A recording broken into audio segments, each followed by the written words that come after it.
आज कौन सा दिन है? शनिवार। और हर शनिवार को हम सुरक्षित शनिवार के तौर पे क्या करते हैं? मनाते हैं। क्या मनाते हैं? सुरक्षित शनिवार। सुरक्षित शनिवार का मतलब यानी किसी एक विषय के बारे में हम जानकारी प्राप्त करते हैं। एक ऐसा विषय जिस पे हमें जानकारी होनी चाहिए, उस पे हम जानकारी क्या करते हैं? प्राप्त करते हैं, ताकि अगर भविष्य में कोई ऐसे चीजें आती हैं उससे संबंधित, तो हम उससे अपनी और अपने से जुड़े लोगों की बचाव कर सकें। समझ रहे हैं? इससे पहले हमने हर सुरक्षित शनिवार में कुछ न कुछ जाना है। इससे पहले हमने क्या जाना है सुरक्षित शनिवार में? बोलिए। शीतलहर जाना है ना? शीतलहर से कैसे बचे? उससे पहले बोलिए बोलिए। हाथ, हाँ, सफाई यानी स्वच्छता के विषय में हमने जाना है सुरक्षित शनिवार में। और हाँ, सही जवाब। भीड़ भाड़ यानी भगदड़ के समय हम कैसे बचें। और वेरी गुड, अगर पानी में कोई डूब रहा है तो हम कैसे बचें और कैसे उसको बचाएं। ठीक, तो ऐसे ही हम हर शनिवार में कुछ न कुछ जानते हैं। आज के शनिवार का विषय है भूकंप और उससे बचाव। क्या है? भूकंप और उससे बचाव, कि कैसे हम भूकंप में बचें और कैसे हम भूकंप में अपने से संबंधित लोगों को क्या करें? बचाएं। बात समझ रहे हैं? ठीक, तो पहली बात आती है, सबसे पहली बात, कि भूकंप क्या है। कोई बालक बताएगा भूकंप क्या है? कोई बालक? भूकंप क्या है? कोई बालक नहीं? हाँ बोलिए। दो प्लेट के टकराने से भूकंप आता है। हाँ, बहुत अच्छे। बच्चे ने कहा कि जब दो प्लेटें टकराती हैं तब भूकंप आता है। अब आप सोच रहे होंगे कि सर प्लेटें कहाँ हैं? क्या घर की खाने वाली प्लेटें?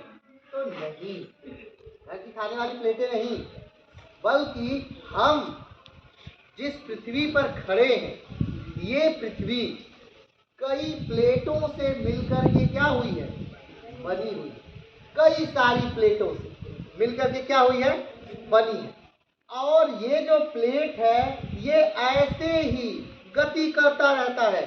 क्यों? क्योंकि इस प्लेट के नीचे तरल पदार्थ है। प्लेट के नीचे क्या है? तरल पदार्थ है, जिसको जब बाहर निकलता है तो आप मैग्मा या लावा के नाम से जानते हैं ना? तो उसी तरल पदार्थ पर ये प्लेट क्या करता है? घूमता रहता है। जैसे पानी में नाव घूमती है ना, ऐसे ऐसे ऐसे पानी में एक कागज की नाव बनाई है, पानी में क्या कर दीजिए? छोड़ दीजिए, क्या होगी वो पानी में? लहरेगी ना? आए ना? ठीक उसी प्रकार ये धरती की प्लेटें हैं, और ये प्लेटें उस मैग्मा लावा पर क्या करती रहती हैं? तैरती रहती हैं निर्बाध रूप से। लेकिन जब कभी भी गलती से ये दो प्लेटें पास आ जाती हैं, क्या आ जाती है? पास आ जाती हैं, तो इनमें क्या हो जाती है? टक्कर हो जाती है। क्या हो जाती है?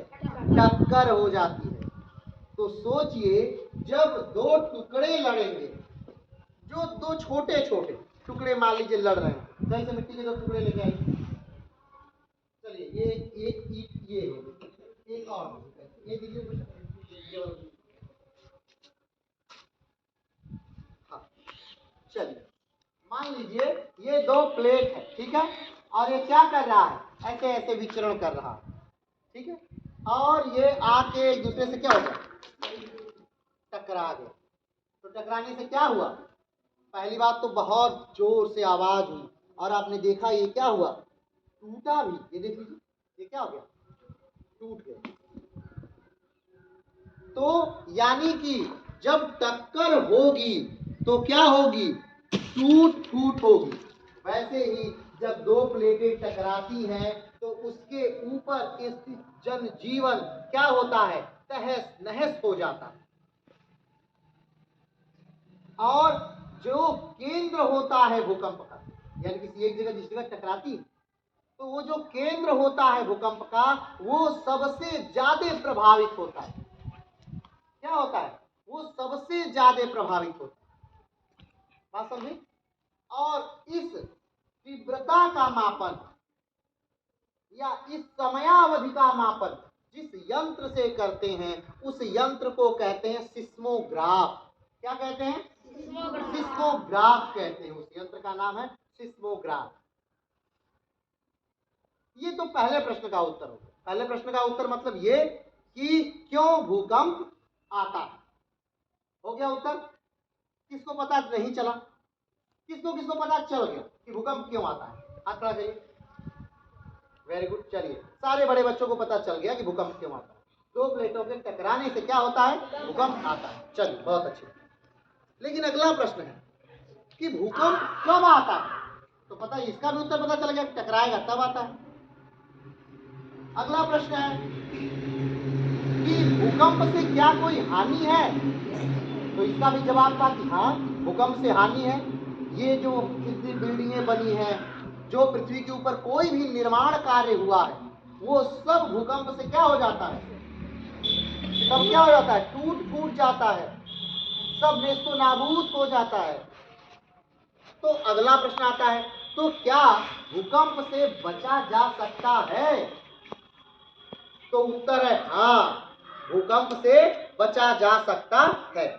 तो फिर अगला प्रश्न आता है कि कैसे, भूकंप से आखिर कैसे बचा जा सकता है। तो इसका उत्तर क्या है? इसका उत्तर है कि अपने घरों को भूकंप से बचाने के लिए हमें भूकंप अवरोधी घर बनाना होगा। कैसे घर बनाने होंगे? भूकंप अवरोधी। भूकंप अवरोधी घर क्या होते हैं? जिन घरों को भूकंप आने, पृथ्वी के हिलने पर भी जो घर न गिरे उसे क्या कहते हैं? भूकंप अवरोधी घर। अच्छा, चलिए, कौन बालक बता पाएगा कि विश्व में सबसे ज्यादा भूकंप किस देश में आता है? Japan. Very good, very good, well done. विश्व में सबसे ज्यादा भूकंप किस देश में आता है? जापान में आता है। चलिए, तो ये प्रश्न का उत्तर कौन दे पाएगा कि जापान किस महाद्वीप में? हाँ, सही जवाब, जापान एशिया महाद्वीप में। किस महाद्वीप में है? एशिया में। चलिए, अब एक प्रश्न और मन में आ गया मेरे। बता दीजिए कि जापान में 2 बम गिराए गए, याद है? पता है? उसका डेट बता दीजिए, कब और कब गिराया गया?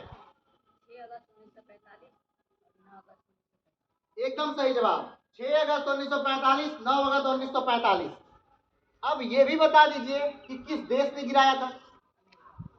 सही जवाब, अमेरिका। तब ये भी बता दीजिए कि उन बमों का नाम क्या था? हाँ, सही जवाब, little boy and fat man. Little boy और फैट मैन, ये 2 बम थे जो गिराए गए थे। चलिए, और द्वितीय विश्व युद्ध में यानी सेकेंड वर्ल्ड वॉर के समय। ठीक है, चलिए, तो वो हमारा टॉपिक नहीं है। अभी हमारा टॉपिक ये है कि सबसे ज्यादा भूकंप कहाँ आते हैं? जापान में। तो बात आती है कि अगर जापान में सबसे ज्यादा भूकंप आते हैं तो जापान के लोग आखिर उस भूकंप से बचते कैसे? कोई तो कुछ तो करते होंगे ना जब उस भूकंप से बचने के लिए। तो वो भूकंप अवरोधी घर बना करके उससे क्या करते हैं? बचते हैं। कैसे बचते हैं? भूकंप अवरोधी घर बना करके उससे क्या करते हैं? बचते हैं। चलिए, ये बात भी होगी। तो अब बात आती है घर कैसे न गिरे। तो भूकंप अवरोधी घर बना देंगे तो घर नहीं गिरेगा। लेकिन अब ये प्रश्न है कि सर, हम लोगों के घर तो पहले से ही है ना, और हम लोगों का घर पे अगर भूकंप आएगा, हम लोगों की तरफ अगर भूकंप आएगा तो हम लोग का घर तो गिर जाएगा। तो हम लोग क्या करें? विद्यालय तो भूकंप अवरोधी नहीं बना है, तो हम लोग कैसे